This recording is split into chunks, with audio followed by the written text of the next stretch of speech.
Welcome to another edition of the Noles Podcast. I'm your host, Gregory McCoy. This podcast is by a fan, for fans. I am not a journalist. I am not a reporter.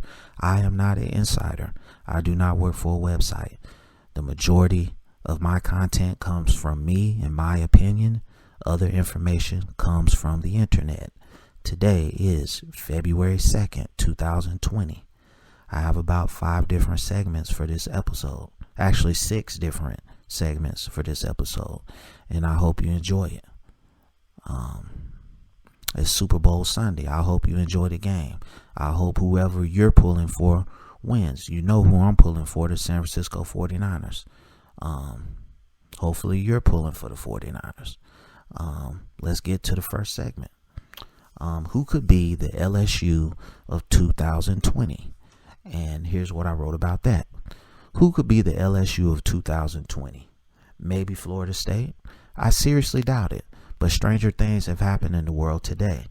We have been down this road many times on this podcast. The road to elite status will be a rough one for Florida State. LSU went through some rough times with Ed Orgeron before this year. However, LSU was still getting big-time talent when they were going through those rough times. James Blackman is not the quarterback that Joe Burrow is. It's just a fact. LSU has a better offensive line. LSU has a better defense. So year one under Norvell, I don't see this team being in the playoff hunt. Maybe, and this is a big maybe, maybe they can get to a New Year's Day 6 game. That would be a big-time accomplishment for this program. Seeing how the last 3 years went. If you can get this team to 8, 9, 10 wins in your first year, I mean, open up the floodgates. We gonna get 4 and 5 stars coming back to Florida State. That's what we all want. But you, like Florida State, they gotta open up the vault and you know, deliver those bags, like I said in many episodes.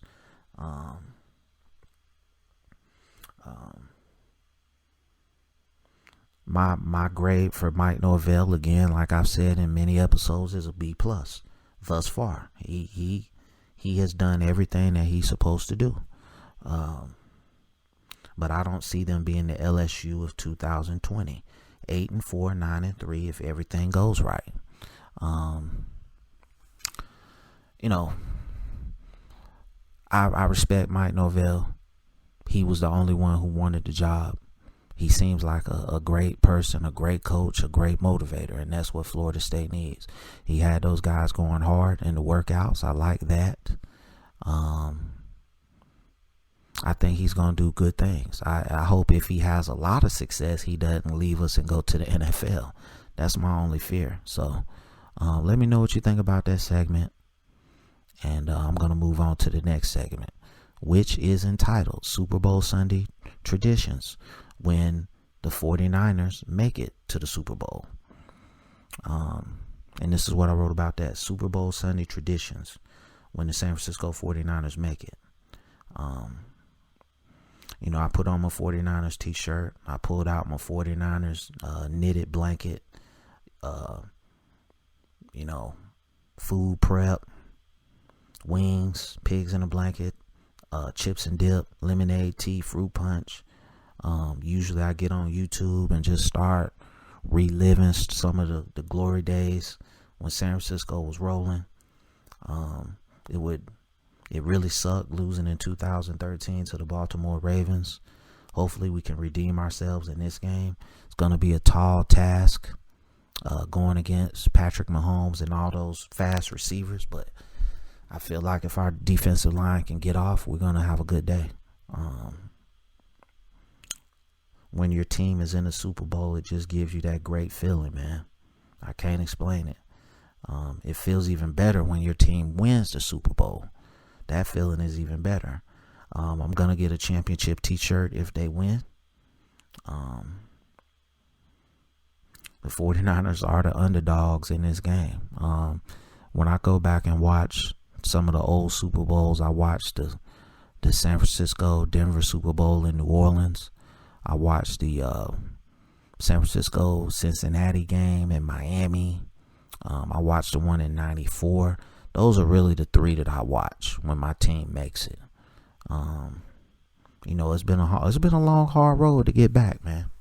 The owner finally came to his senses and, figured out, okay, my coach and my GM actually have to get along to have success on the field. I mean, once he got out of his own way and figured that out, we go back to the Super Bowl. So go figure. But he stayed out of the limelight, and that's what the owner should do. Just write the check. Write the check, sign the check. That's all I need the owner to do. I don't need you to be Jerry Jones. He wants to, be a movie star and the owner. It doesn't work like that. So kudos to Jed York, John Lynch, and Kyle Shanahan for getting my favorite team back to the Super Bowl. And hopefully they're going to win it. So let me know what you think about that segment. And I'm going to move on to the next segment, which is entitled Haters. Okay, period. Haters. In particular, haters from other shows and or podcasts. And I'm just going to read what I wrote first, and then I'm just going to go off script once I finish reading what I wrote. Haters from other shows and or podcasts. This is a crazy topic to be speaking on. But let's just say that someone from another show or podcast left a little nasty comment on YouTube, and it was really hilarious to me. It's stupid that you're coming at me over a podcast, and then you're gonna try to tell me to go look at somebody else's website to get whatever information they're putting out. Okay, I don't try to break news. I don't try to be a recruiting insider, a journalist, a reporter. I say all that at the beginning of the episode. I really sat down and created that little, disclaimer at the beginning of each episode just to let y'all know I'm a fan. I'm speaking from a fan's perspective. All right. When a recruit commits to Florida State, I don't try to record something that same day and put it out like I just found out, like I'm there. And I don't do that. I don't want to do that. But I usually wait 24 to 48 hours to speak on it. All right. I get paid a penny per listen and a penny per stream. So obviously I'm not doing this for the money. It's just a hobby. It's just something that I picked up in December 1st, sat down, drew up a game plan, and just started recording, man. Like, podcast and YouTube channel is available to any person walking the face of this earth. So I welcome constructive criticism. I welcome that. If I come on here and I speak about something and it's not factually correct, by all means, correct me. But the negative stuff, hey man, go get you a hobby. Go get you a girlfriend. Do that. Find some other way to let your anger out. Right?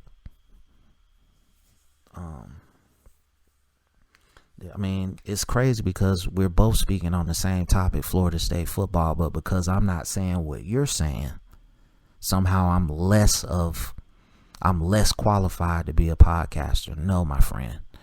So get a life, get you a girlfriend, and grow up.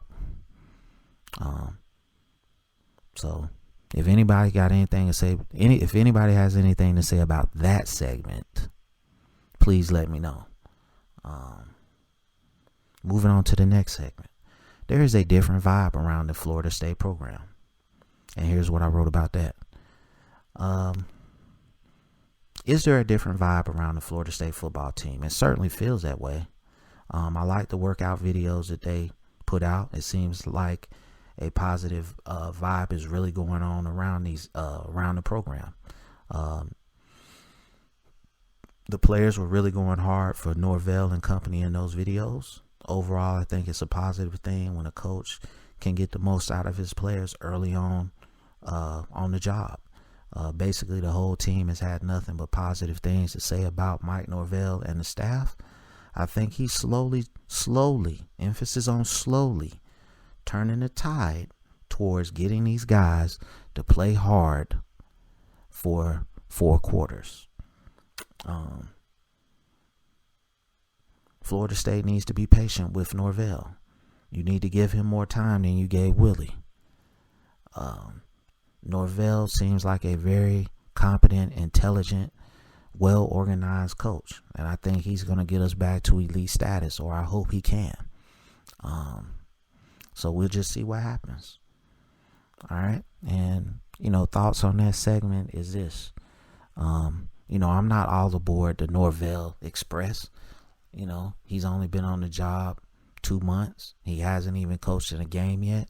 I'm going to judge him after 1 game and just to win or lose. I'm not going to judge him negatively if he loses. I'm not going to judge him positively if he wins. I want to see effort for 4 quarters. That's what I want to see. I want to see the offensive and defensive lines grinding for 4 quarters. I want to see a quarterback that can make competent throws. Okay, I want to see a running back that's not tiptoeing through the hole. I want to see a receiver without alligator arms. That's what I want. And win or lose, if you give me that, I'll be happy. Because if you play like that, the wins are going to come. All right, so let me know what you think about that segment. And I'm going to move on to the next segment, which is uniforms. Uniforms. Mike Norvell in a recent interview said that he was open to multiple uniforms. Please don't. Please don't. Please. Okay? Can we please stay with tradition? Okay, it's bad enough that they changed the uniforms 5 years ago, 6 years ago, and I hated that. I hated the logo change. I hated the new, I really want to go back to the previous uniforms that we had before these, but I detest the black helmets, the black jerseys, the black pants. Okay? The all white is cool. The all garnet is cool. And you mix and match those, I'm cool with that. But I say only do that in conference championship or playoff or national championships. Regular season, stick with tradition. All right? Let me know what you think about that segment. All right, and my last segment for this episode is about Kyle Myers, former Florida State cornerback that has transferred to Tulane. Anytime that a guy puts in 4 years in this program, I'm going to pay my respects to that player. All right, you gave 4 years of your life to this program to try to get it back to elite status, and for whatever reason, it didn't work out. So here's what I wrote about Kyle Myers. Kyle Myers is going to Tulane. He was a pretty good corner for Florida State. 2018 was his best year. I was wondering the whole season what happened to him. Then I saw him on the sideline during the game, and I was like, he must be injured, and he's pretty much decided that he's going to redshirt and transfer next season. Turns out it was all of the above. He has talent, but he probably looked at the depth chart and saw all the defensive back talent and just said, I'm a transfer. I'm a 5th year senior. I don't want to have to battle people. I hope he goes to Tulane and has an awesome season. I hope he makes it to the NFL. He's at home. He's from New Orleans. It's great for him. Like I said before, anytime a player puts in 4 years in any program, but especially the team that I like, I'm going to give him props. So, Kyle Myers, I hope you go to Tulane, you tear it up. I hope you make it to the NFL and have a great career. I appreciate you coming to Florida State and playing and giving us, 3 years of your college career. And I wish nothing but the best for you. That's going to conclude this episode. I hope you enjoyed it. It's available on YouTube, Apple Podcasts, Google Podcasts, and Spotify Podcasts. If you're listening to this on YouTube, please scroll down to the description, click on one of the links. Please rate, review, and subscribe. Whatever your preferred method of listening to this podcast is, certainly do that. But if you could help me out with a positive review, I would greatly appreciate it. And as always, go Noles.